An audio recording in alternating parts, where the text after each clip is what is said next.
हर हर महादेव। मित्रों, दोस्तों, बेईमानी से कमाया हुआ धन इंसान के पास ज्यादा दिन नहीं टिकता। ऐसे धन से इंसान की बर्बादी तय होती है और ऐसी संपत्ति का विनाश होना निश्चित है। पाप कर्म या किसी को कष्ट देकर कमाया हुआ धन अभिशापित हो जाता है। तो दोस्तों, आखिर बेईमानी से कमाया हुआ धन कितने दिन टिकता है? आइए समझते हैं इस कहानी के माध्यम से। मित्रों, एक बार भगवान शिव कैलाश में विराजमान थे। तभी माता पार्वती वहां पहुंची और बोली, हे प्रभु, आज मेरे मन में दो प्रश्न उठ रहे हैं। आप उनके उत्तर बताकर मेरे मन को संतुष्ट करने की कृपा करें। भगवान शिव मुस्कुराए और बोले, हे पार्वती, ठीक है, तुम अपने दोनों प्रश्न बताओ, मैं तुम्हें उनके उत्तर अवश्य दूंगा। तब माता पार्वती ने कहा, हे प्रभु, मेरा पहला प्रश्न है कि सत्य की डगर कितनी कठिन होती है, और मेरा दूसरा प्रश्न है कि बेईमानी से कमाया हुआ धन कितने दिन तक ठहरता है और मनुष्य को कितना दुख देता है। यह सुनकर भगवान शिव बोले, हे देवी, आज आपने संपूर्ण जगत के कल्याण के लिए अत्यंत महत्वपूर्ण प्रश्न किया है। मैं तुम्हें दोनों प्रश्नों के उत्तर एक छोटी सी कथा के माध्यम से दूंगा ताकि तुम ठीक से समझ सको। इसलिए जब तक मैं तुम्हें यह कथा सुनाऊं, तुम इसे मन लगाकर पूरी सुनना, क्योंकि अधूरा ज्ञान कभी काम नहीं आता। माता पार्वती बोली, हे प्रभु, ठीक है, आप कथा आरंभ कीजिए, मैं इसे मन से और पूरी श्रद्धा से सुनूंगी। मित्रों, कथा शुरू करने से पहले मेरा आप सभी से निवेदन है कि कमेंट में हर हर महादेव अवश्य लिखें। मैं भगवान भोलेनाथ से प्रार्थना करता हूं कि वे आप सभी पर अपनी कृपा बनाए रखें, आपको सदैव खुश रखें और आपकी सभी मनोकामनाएं पूर्ण करें।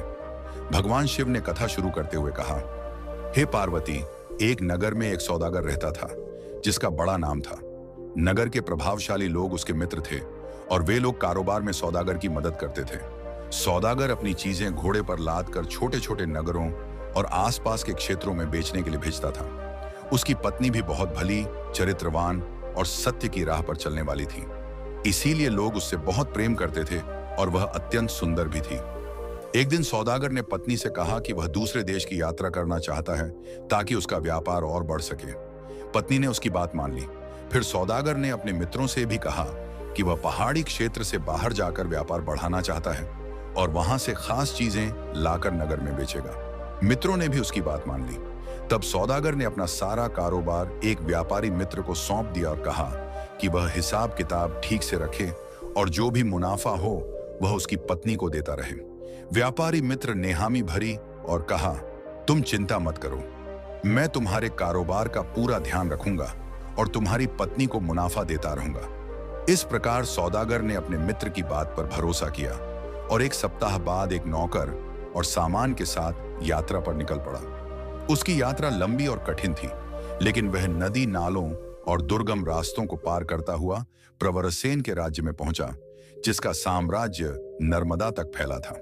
वहां व्यापार की असीम संभावनाएं थीं, इसलिए सौदागर रुका और अपने परिश्रम व योग्यता से क्रय विक्रय में जुट गया और जल्द ही नाम कमा लिया। उधर उसका व्यापारी मित्र सौदागर का कारोबार हड़पने के लिए षड्यंत्र रचने लगा। वह ना तो सौदागर की पत्नी को मुनाफे का पैसा देता था और ना ही हिसाब किताब रखता था। जब सौदागर की पत्नी ने मित्र की नीयत में खोट देखा तो उसने दीवान के पास जाकर शिकायत की। यह सुनकर व्यापारी मित्र और भी खफा हो गया और सौदागर की पत्नी को मारने की योजना बनाने लगा, क्योंकि जब तक वह जीवित थी वह कारोबार हड़प नहीं सकता था। उसने अपने खास नौकर को गुप्त रूप से बुलाया और कहा कि जब सौदागर की पत्नी सुबह नदी किनारे देवी मंदिर में पूजा करने जाएगी, तब उसे नदी में धक्का देकर डूबा देना और बदले में उसे बहुत धन मिलेगा। नौकर धन के लालच में आ गया और योजना मान ली। जैसे ही सौदागर की पत्नी मंदिर से लौटकर घाट पर सूर्य नमस्कार करने लगी, नौकर ने पीछे से उसे झोर का धक्का दिया और वह नदी में जा गिरी। पानी के तेज बहाव में वह बहने लगी और डूबने लगी। भगवान शिव बोले, हे पार्वती, सत्य का रास्ता कठिन अवश्य होता है, लेकिन अंत में सुख देता है। उसी समय एक मछुआरा सेतु बंध के पास अपनी नाव बांधने आया। उसने देखा कि एक स्त्री बह रही है। उसने तुरंत उसके बाल पकड़कर खींचा और नाव में चढ़ा लिया। पानी उसके भीतर भर जाने से वह बेहोश हो चुकी थी। मछुआरा उसे अपने घर ले जाना चाहता था ताकि इलाज कर सके, लेकिन जैसे ही उसने उसके हाथों और गले में आभूषण देखे, वह समझ गया कि यह किसी धनवान घर की स्त्री है। उसने सोचा, चाहे जो हो, इसे बचाना ही होगा। वह नाव को तेजी से चलाकर अपने गांव ले गया। किनारे पर नाव बांधी और उसे कंधे पर उठाकर झोपड़ी में ले गया और अपनी पत्नी को पुकारा। वहीं उसकी पत्नी भागती भागती आई और कहने लगी, कौन है? आप किसकी लाश उठाकर लाए हो? तब मांझी अपनी पत्नी से बोला, ना जाने कौन है, मैंने इसे डूबते हुए देखा था। पानी में सिर्फ इसके बाल नजर आ रहे थे। बड़ी मुश्किल से नाव में खींचकर इसे निकाला और इसकी जान बचाने के लिए घर ले आया हूं। मुझे लगता है कि इसके फेफड़ों में पानी भर गया है, शायद ये बचे नहीं। तब मांझी की पत्नी बोली, इसे ध्यान से देखो, अभी इसकी सांस रुकी नहीं है। फिर दोनों ने मिलकर उस स्त्री की गर्दन टेढ़ी कर पानी निकालने की कोशिश की और मांझी की पत्नी उसके मुंह में सांस देने लगी। इस प्रकार मांझी और उसकी पत्नी की मेहनत रंग लाई और सौदागर की स्त्री पुनर्जीवित होने लगी। दोनों ने उसे उठाकर बिस्तर पर लिटाया और उसके शरीर को गर्म रखने की कोशिश की। भगवान शिव बोले, हे पार्वती, मांझियों की बस्ती में सबको पता चल गया कि एक डूबती महिला को बचाया गया है। कुछ ही दिनों में सौदागर की पत्नी स्वस्थ हो गई और उसने मांझी तथा उसकी पत्नी को बताया कि वह कौन है और उसके पति का मित्र कैसे कैसे षड्यंत्र रच रहा है। तब मांझी की पत्नी ने कहा, जब तक आपके पति लौटकर नहीं आते तब तक आपको हमारे साथ ही रहना चाहिए। नगर में जाना सुरक्षित नहीं है। यह सुनकर सौदागर की पत्नी उनके साथ रहने लगी और मांझी की पत्नी का हाथ भी बटाने लगी। कभी चप्पू ठीक करती, कभी खाना बनाने में मदद करती और कभी गेहूं पीसने के लिए चक्की पर बैठ जाती। एक दिन सौदागर की पत्नी झोपड़ी के बाहर छटाई पर बैठकर कपड़ा बिछाकर गेहूं पीस रही थी कि तभी गांव का सरदार घोड़े पर वहां आया। उसने जब उस रूपवती स्त्री को देखा तो घोड़े से उतर गया और समीप आकर बोला, तुम यहां की तो लगती नहीं हो। तब वह बोली, मैं कहीं दूसरी जगह से आई हूं। सरदार ने पूछा, क्या तुमने मांझी से विवाह किया है? तो उसने कहा, नहीं। सरदार बोला, क्या तुम मेरी रानी बनोगी? यह सुनकर सौदागर की पत्नी ने दृढ़ स्वर में कहा, आप अपने रास्ते जाइए, मुझसे इस प्रकार की बातें करना आपको शोभा नहीं देता। मैं एक चरित्रवान और सत्य पर चलने वाली स्त्री हूं। मैं अपने पति के सिवा किसी और के बारे में सोच भी नहीं सकती। मगर सरदार ने उसका हाथ पकड़ लिया और जबरदस्ती घोड़े पर बैठाने लगा। वह स्त्री चिल्लाई तो मांझी की पत्नी बाहर आ गई और बोली, सरदार, इसे छोड़ दीजिए, ये एक भली औरत है। परंतु सरदार ताकतवर था, उसने किसी की एक न सुनी और बोला, यही कारण है कि मैं इसे अपनी रानी बनाना चाहता हूं। यह कहकर उसने घोड़ा दौड़ाया और कुछ ही देर में ओझल हो गया।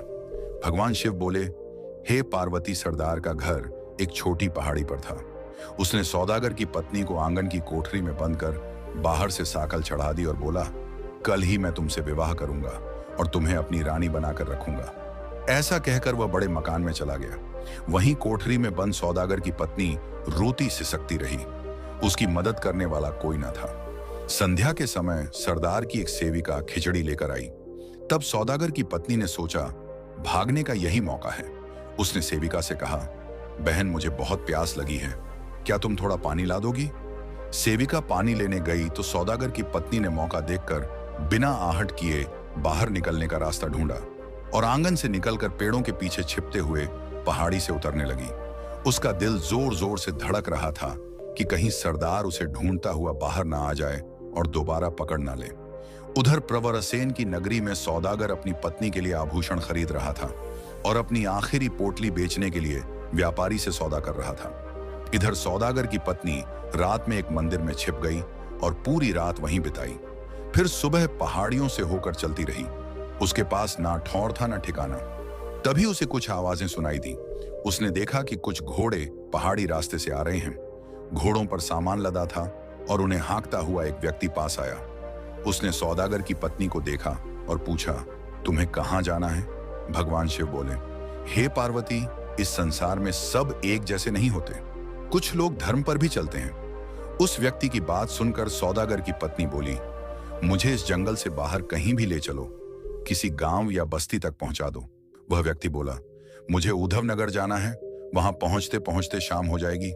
तब स्त्री बोली, कोई बात नहीं। व्यक्ति ने कहा, यदि रात हो गई तो तुम मुझ पर कैसे विश्वास करोगी? स्त्री बोली, क्यों नहीं, तुम अच्छे आदमी लगते हो। व्यक्ति बोला, और तुम भी भली औरत लगती हो, मगर दुखियारी हो। तब सौदागर की पत्नी बोली, हाँ भाई, आपने ठीक पहचाना, इस समय मुझ पर बड़ा संकट आ पड़ा है। व्यक्ति बोला, बहन चिंता मत करो, आओ बैठो मेरे घोड़े पर। उसने कहा, बहन मुझे अपनी व्यथा सुनाओ। हो सकता है मैं कुछ मदद कर सकूं। तब सौदागर की पत्नी ने अपनी पूरी कहानी सुनाई। व्यक्ति ने सब सुना और घोड़े रोककर छायादार वृक्ष के नीचे बैठा, बाजरे की रोटियां निकाली और कहा, बहन, इसमें बस यही रोटियां हैं, मैं यही खाता हूं। तुम्हें भूख लगी होगी, तुम भी खा लो। भूखी सौदागर की पत्नी ने वे सूखी रोटियां खाईं जो उसके लिए किसी दावत से कम न थी। उनमें स्वाद भी था और ताकत भी। रोटियां खाकर वह तृप्त और संतुष्ट हो गई। व्यक्ति बोला, बहन, मैं ऊधव नगर पहुंचकर सामान उतरवाकर घोड़े को अस्तबल में बांधूंगा और फिर विश्राम गृह में सो जाऊंगा। वहां सभी घुड़सवार रुकते हैं, सिवाय इसके वहां कोई धर्मशाला नहीं। हाँ, एक मठ जरूर है जहां साधु सन्यासी रहते हैं। तब सौदागर की पत्नी बोली, भाई, तुम मुझे उसी मठ के पास छोड़ देना। भगवान शिव बोले, हे पार्वती। इस प्रकार उस व्यक्ति ने कहा, ठीक है, और आगे की यात्रा प्रारंभ की। वही पर्वत सेन के क्षेत्र में निकलने की तैयारी में जुटा हुआ सौदागर बहुत उत्सुक था कि उसे अपने घर वापस आना है और अपनी पत्नी से मिलना है। सौदागर ने सोने की मोहरें एक थैली में रखी, रेशम के कीमती वस्त्र अलग से रखे और वहां के व्यापारी को धन्यवाद देता हुआ अगले दिन सुबह सुबह अपने देश लौटने की तैयारी करने लगा। इधर सौदागर की पत्नी मठ में पहुंच गई। मठाधीश ने एक सन्यासिन से कहा कि वह इस महिला को सभी नियम बताएं और अपने सदन में ले जाए जहां और भी सन्यासिन रहती थी। आदेश के अनुसार सन्यासिन के साथ सौदागर की पत्नी मठ में बने मकान में गई और अंदर जाकर उसने देखा कि वहां सभी स्त्रियां दीपक की रोशनी में कोई धार्मिक ग्रंथ पढ़ रही थी तो कोई पूजा पाठ कर रही थी। फिर उस सन्यासिन ने सौदागर की पत्नी को भगवा वस्त्र पहनाए और एक विशाल कक्ष में बाकी सन्यासिनों के साथ रहने की जगह दे दी। इस प्रकार सौदागर की पत्नी भगवा वस्त्र पहनकर ध्यान और ज्ञान की बातें समझने की कोशिश करने लगी। कुछ दिनों में ही उसे तत्व ज्ञान, आत्मा और जगत के विषय में जानने की इच्छा हुई।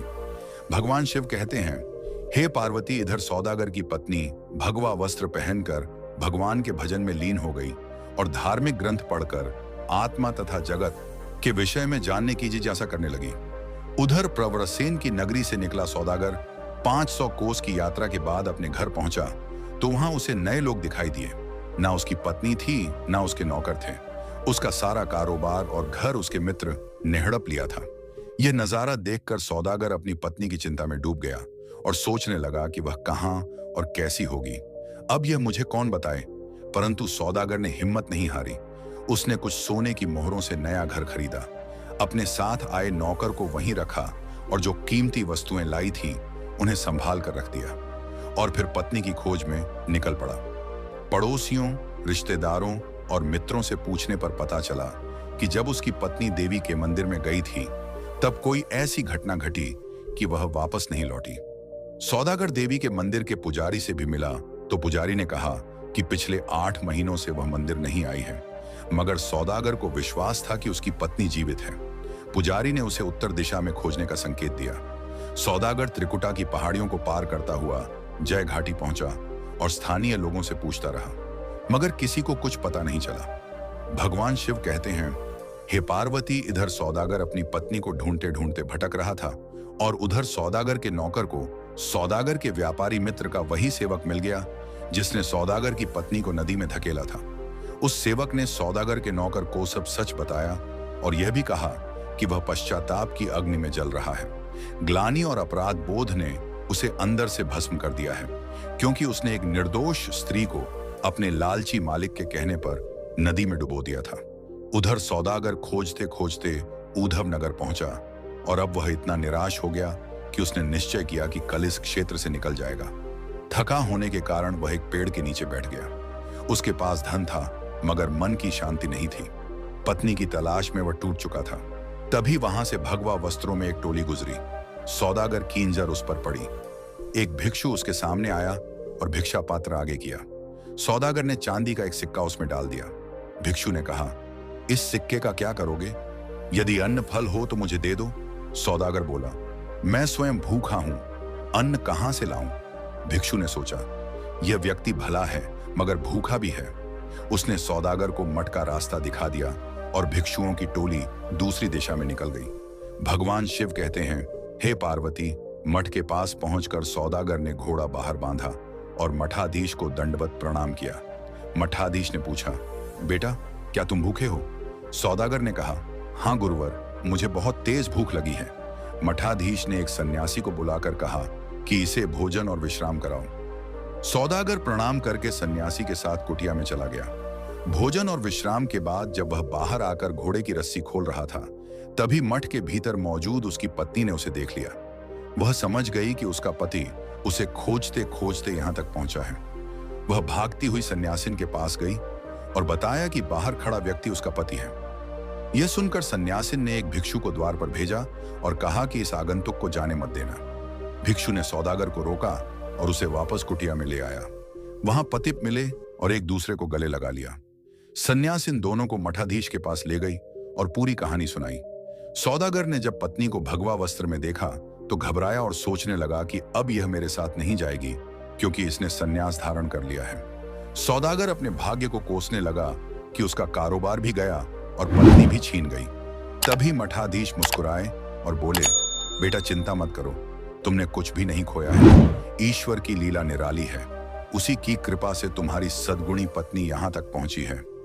यदि यह मठ से बाहर होती तो न जाने कितने संकट झेलने पड़ते। इसने यहां रहकर धर्म और ज्ञान की बातें सीखी हैं। ऐसा नहीं कि ईश्वर का स्मरण केवल धर्म स्थलों में ही होता है।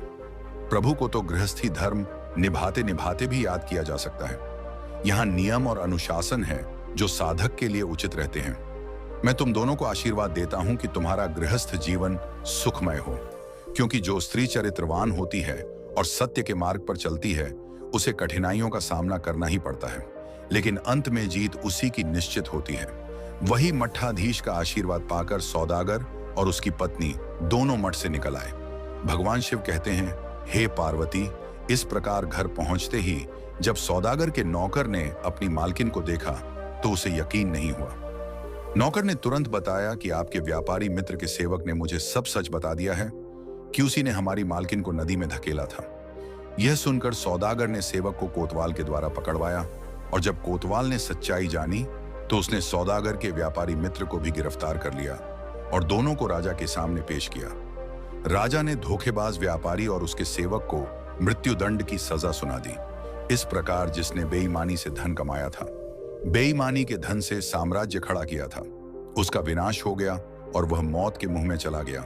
उधर सौदागर को उसका पुराना घर और कारोबार वापस मिल गया। भगवान शिव कहते हैं, हे पार्वती, इस प्रकार सौदागर की पत्नी अपने पति के साथ पुश्तैनी घर में लौट आई। नौकरों और रिश्तेदारों ने दोनों का स्वागत किया। घर में प्रवेश करने से पहले सौदागर ने 7 घोड़ों पर अनाज, दालें और अन्य सामग्री लदवाकर अपने चहेते नौकर को उद्धवनगर भेजा और कहा कि यह सारा सामान उस भिक्षु को ढूंढ कर दे देना जिसने उस दिन मुझसे भिक्षा मांगी थी। उस समय मेरे पास केवल चांदी का सिक्का था जो मैंने उसे दिया, लेकिन उसने अन्न मांगा था और मेरे पास अन्न नहीं था। आज मेरे पास सब कुछ है, इसलिए यह सामग्री उसी भिक्षु को पहुंचा दो। नौकर ने अपने मालिक का आदेश माना और उद्धवनगर के मठ में जाकर उस भिक्षु को सब सामान दे दिया। भगवान शिव कहते हैं, हे पार्वती, इसके बाद सौदागर और उसकी पत्नी अपने घर में सुखपूर्वक जीवन बिताने लगे। वे हंसते खेलते रहते और समय समय पर उद्धवनगर जाकर पुण्य करते और मठाधीश से आशीर्वाद लेकर लौटते। सौदागर का चहेता नौकर भी अपनी पत्नी के साथ उसी परिवार में रहने लगा। इस प्रकार स्नेह और नैतिकता का आचरण करते हुए सौदागर और उसकी पत्नी तब तक जीवित रहे जब तक उनके पोते पोतियों के विवाह नहीं हो गए। भगवान शिव कहते हैं, हे पार्वती, तुम्हारा पहला प्रश्न था कि सत्य की डगर कितनी कठिन होती है, तो समझ लो सत्य की राह पर चलने वाली स्त्री और चरित्रवान इंसान कुछ समय के लिए परेशान हो सकते हैं, कठिनाइयों से गुजर सकते हैं, मगर हार नहीं सकते, क्योंकि ऐसे व्यक्ति की मदद ईश्वर अवश्य करता है। विद्वान भी कहते हैं कि ईश्वर के घर देर है पर अंधेर नहीं। जिस प्रकार सौदागर की पत्नी को बड़ी से बड़ी कठिनाइयों से गुजरना पड़ा, लेकिन उसने हिम्मत नहीं हारी और अंत में उसे सब कुछ वापस मिल गया और वह पति के साथ सुखपूर्वक जीवन बिताने लगी। इसलिए हर स्त्री पुरुष को सत्य की राह पर चलना चाहिए। भगवान शिव कहते हैं, हे पार्वती, तुम्हारा दूसरा प्रश्न था कि बेईमानी से कमाया हुआ धन कितने दिन तक टिकता है, तो समझ लो, बेईमानी से कमाया हुआ धन इंसान को मौत के मुंह में ले जाता है। पाप का घड़ा भरते ही जीवन का सर्वनाश हो जाता है। जिस प्रकार सौदागर के मित्र ने धर्म साम्राज्य की बेईमानी की, ईश्वर ने उसे मिट्टी में मिला दिया, क्योंकि जो इंसान धोखा देकर धन हड़पता है या बेईमानी से साम्राज्य खड़ा करता है, ईश्वर उसे इसी जन्म में उसका फल देता है। इसलिए कभी भी किसी के धन की बेईमानी नहीं करनी चाहिए और ना ही किसी को धोखा देना चाहिए। मित्रों, दगा किसी कासगा नहीं होता। विश्वास ना हो तो करके देखो और उस व्यक्ति के घर जाकर देखो जिसने किसी से दगा किया है। कहानी सुनने के बाद माता पार्वती कहती हैं, हे प्रभु, वास्तव में हर स्त्री पुरुष को सत्य की राह पर चलना चाहिए। सत्य की राह कठिन होती है, मगर अंत में सत्य की ही जीत होती है और सत्य पर चलने वाले को लंबा सुख मिलता है। साथ ही कभी भी किसी के साथ धोखाधड़ी नहीं करनी चाहिए और ना ही किसी का धन हड़पना चाहिए। बेईमानी से कमाया हुआ धन अधिक समय तक नहीं टिकता और जीवन का सर्वनाश कर देता है। भगवान शिव कहते हैं, हे देवी, बुरा वक्त मनुष्य को उसकी जिंदगी के उन सच से सामना करवाता है जिनका आपने अपने अच्छे वक्त में कभी ख्याल भी नहीं किया होता है। वह मूर्ख हैं जो प्रेम को बकवास कहते हैं। प्रेम इस दुनिया की जड़ है जिससे दुनिया बनी है। अपने सबसे खास से धोखा खाने के बाद लोग चाहकर भी किसी पर संपूर्ण प्रतिशत भरोसा नहीं कर पाते। यही सत्य है। मनुष्य का जीवन केवल उसके कर्मों पर चलता है। जैसा कर्म होता है वैसा उसका जीवन होता है। महादेव कहते हैं कि हमें किसी से भी अंधा प्यार नहीं करना चाहिए। हमारा किसी के प्रति अंधा प्यार हमें कभी भी आगे बढ़ने नहीं देता। अधिक प्रेम भी व्यक्ति को बुद्धिहीन कर देता है। अनुमान मन की कल्पना है और अनुभव जिंदगी का सबक है। सच्ची खुशी तभी होती है जब आपकी सोच, कथन और कर्म में समानता हो। जीवन में कभी निराश नहीं होना चाहिए, क्योंकि कमजोर आपका वक्त होता है, आप नहीं।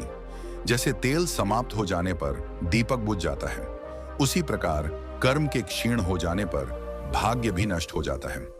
मौन सबसे अच्छा उत्तर है किसी ऐसे व्यक्ति के लिए जो आपके शब्दों को महत्व नहीं देता।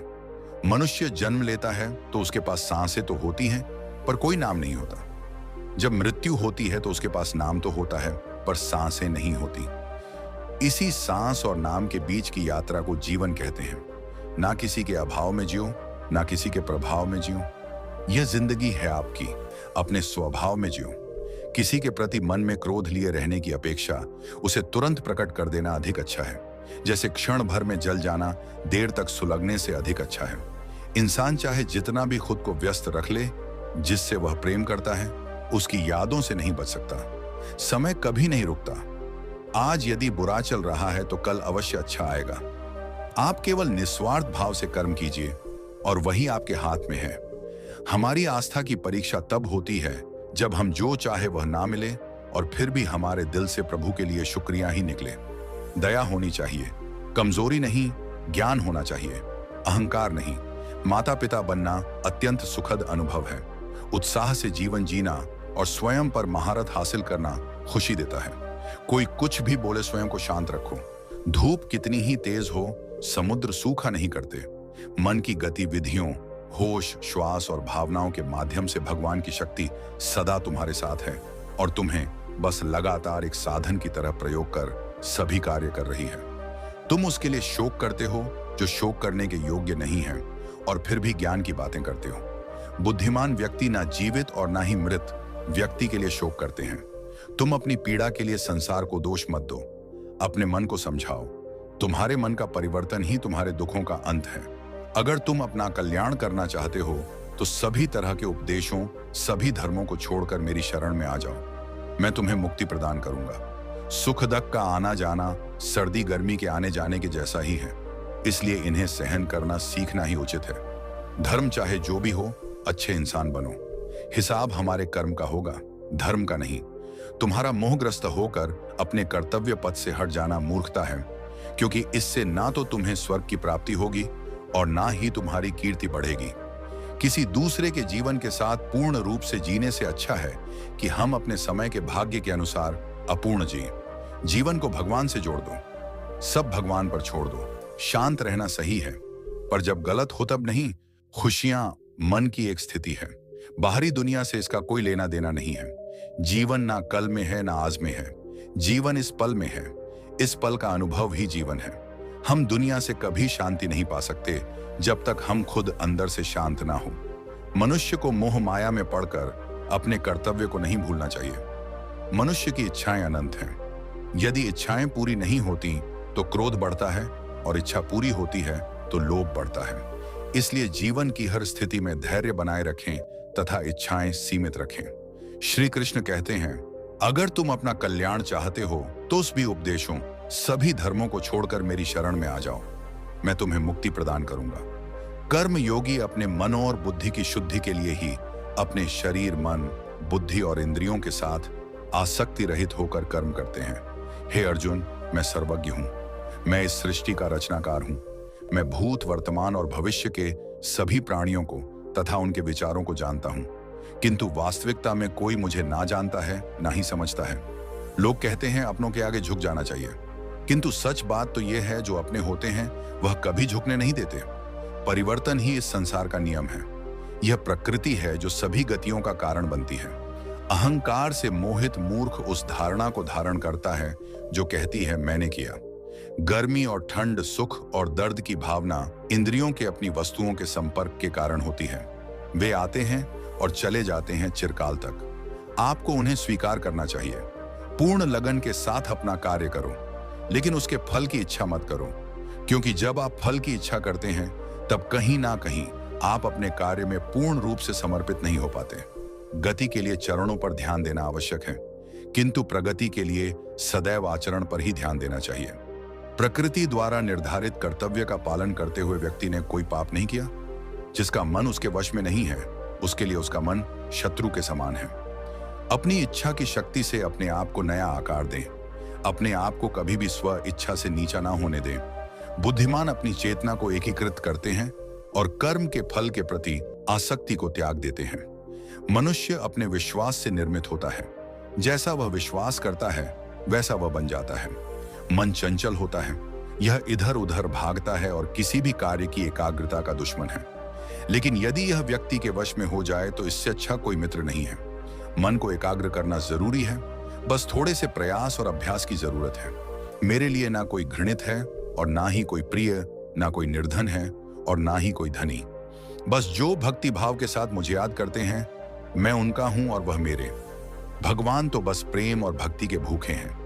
जो भी उनकी भक्ति में लीन होता है, जो भी प्रेम से उन्हें याद करता है, वह सदैव उसका कल्याण करते हैं। मैं हमेशा तुम्हारे साथ और तुम्हारे आसपास रहता हूं। चाहे तुम कुछ भी कर रहे हो, जब भी आप कोई बुरा कार्य करते हो या अच्छा कार्य करते हो, आपको लगता है कि कोई देख नहीं रहा, तो यहां भगवान शिव कहते हैं कि तुम जो कुछ भी कर रहे हो, मेरी दृष्टि सदैव तुम पर है। इसलिए आप यह मत समझो कि आप अकेले हैं।